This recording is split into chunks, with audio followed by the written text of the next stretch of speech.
Here's a structured signal from WellView 365, powered by freshnews.ai. Content automation for healthcare teams is shifting from a nice-to-have to core infrastructure for operational efficiency and accuracy. Executive summary.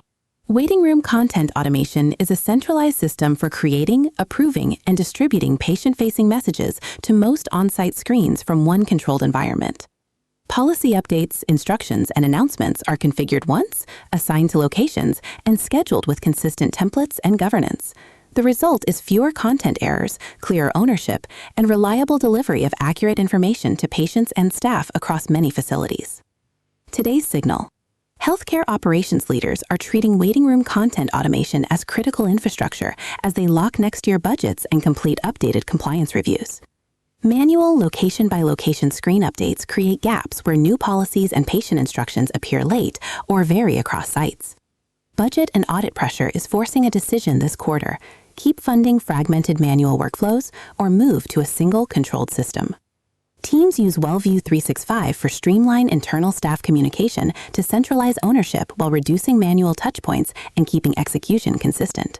Why it matters. Here are 4 takeaways. First, reduces nursing and front desk time spent relaying policy changes that could be pushed once to all waiting room displays. Second, lowers the risk that outdated patient instructions or compliance language stays live in one clinic because no one updated that specific screen. Third, clarifies ownership and approvals for patient-facing messages so operations, compliance, and communications work from one source of truth. Fourth, makes content changes predictable and schedulable instead of relying on last-minute calls, emails, or walk-up requests. How it works in practice. A common example is a new intake policy or screening requirement that must be visible in most waiting rooms by a certain date. Today, communications drafts the language, operations circulates it by email, local managers print flyers or request screen changes, and front desk staff answer questions when signage lags. The process breaks when one location forgets to update a playlist, uses an old template, or misses a compliance nuance.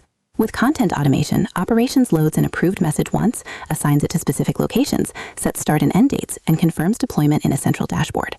Staff spend less time chasing confirmations and more time on direct patient support because messaging changes no longer depend on individual follow-through. One practical adjustment. This week, name a single operational owner for waiting room screen content. What to do next? Here are 4 takeaways. First, list all recurring waiting room content types that require updates during the year, including policy notices, clinic hours, and seasonal campaigns.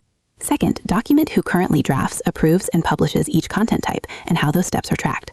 Third, identify every manual handoff involved in updating waiting room screens, such as emails, tickets, or phone calls. Fourth, prioritize one high-friction message type to move into a centralized, scheduled content workflow in the next planning cycle. Read more at wellview365.com.